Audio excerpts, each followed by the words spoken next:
اللہ تبارک و تعالیٰ جب کوئی واقعہ سناتے ہیں قرآن کریم میں، وہ محض ایک داستان نہیں ہوتی، محض ایک افسانہ نہیں ہوتا، اس کی ایک ایک چیز میں سبق ہوتا ہے، اور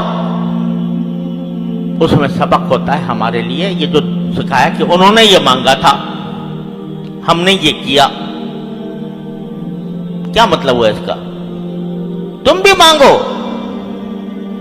تم بھی ہم سے اسی طرح مانگو، اور جہاں تمہیں دشواریاں پیش آ رہی ہوں اور تمہارے سامنے رکاوٹیں ہوں دین پر چلنے کے لیے، تو وہاں ہمیں پکارو، ہم سے مانگو، یہی مانگو۔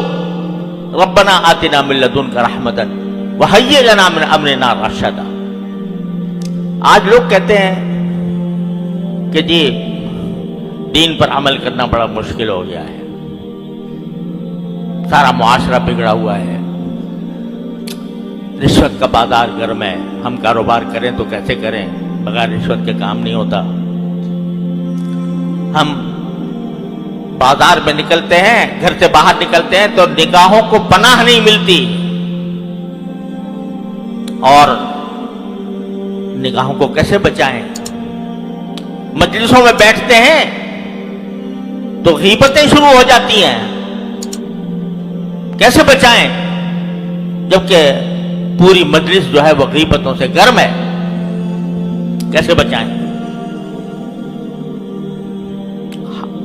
تقاضا ہوتا ہے نماز باجماعت کا، اور ہم ایسے ماحول میں رہ رہے ہیں جہاں کسی کو فکر نہیں ہے، تو ہمارے دل میں بھی رکاوٹیں پیدا ہو جاتی ہیں۔ اگر سارا ماحول ایسا بگڑا ہوا ہے کہ اس میں ایک تنہا آدمی کیسے اس طوفان کا مقابلہ کرے، تو یہ دعا اللہ تعالیٰ نے تلقین فرمائی۔ ارے بھائی، اگر مشکل پیش آ رہی ہے، دشواری ہو رہی ہے، پریشانی ہو رہی ہے، تو کیوں ہم کو نہیں پکارتے؟ کیوں ہم سے نہیں کہتے؟ کہو ربنا آتنا من لدنک رحمۃ وہیئ لنا من امرنا رشدا۔ اے اللہ، میں گر گیا ہوں اس ماحول کے اندر، ظلمتوں کا ماحول ہے، تاریکیوں کا ماحول ہے، گناہوں کا ماحول ہے، میں گر گیا ہوں، مجھے بچا لے اس سے۔ تو آپ مانگو گے، صدق دل سے مانگو گے، اخلاص کے ساتھ مانگو گے، تو ممکن نہیں ہے کہ رد ہو جائے۔ کوئی دعا اگر آدمی دنیا کے کسی مقصد کے لیے مانگتا ہے نا، یا اللہ مجھے فلاں ملازمت دے دے، فلاں منصب دے دے، تو وہ ضروری نہیں ہے کہ تمہیں وہ مل جائے۔ کیوں؟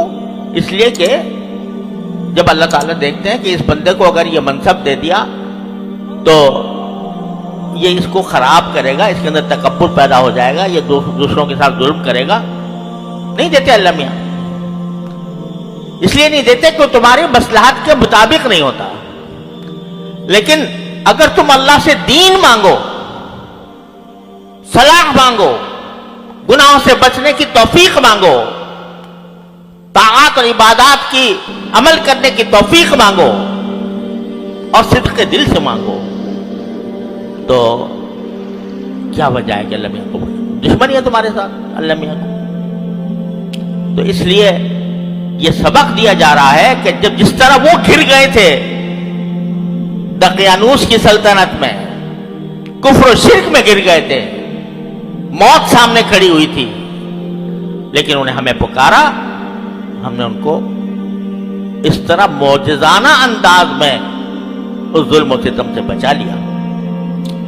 تو اس لیے جب کبھی یہ شیطان کا دھوکہ دل میں آئے کہ بھائی، اگر بعض لوگ کہتے ہیں کہ جی اگر ہم صحابہ کرام میں کے زمانے میں پیدا ہوتے تو پھر ہمارے لیے دین پر چلنا آسان ہو جاتا، لیکن ہم تو ایسے 21ویں صدی میں پیدا ہوئے ہیں جہاں ہر طرف ظلمتیں بکھری ہوئی ہیں، تو کیسے دنیا سے لڑائی مول لیں؟ تو ہمارے حضرت والا فرمایا کرتے تھے، اللہ تعالیٰ ان کے درجات بلند فرمائے، کہ ذرا تصور کرو کہ میدان حشر سجا ہوا ہے اور اس میں اللہ تبارک و تعالیٰ کے سامنے تم پیش ہوئے ہو، تم سے سوال ہو رہا ہے کہ تم نے دین کے فلاں حکم پر کیوں نہیں عمل کیا تھا، فلاں گناہ کا کیوں ارتکاب کیا تھا۔ جواب دے دو اللہ میاں کو، یا اللہ تو نے پیدا ہی ایسے موقع پہ، ایسے زمانے میں بھی کیا تھا جہاں طرف فسق و فجور کا بازار گرم تھا، تو وہاں میں اپنے آپ کو کیسے بچاتا۔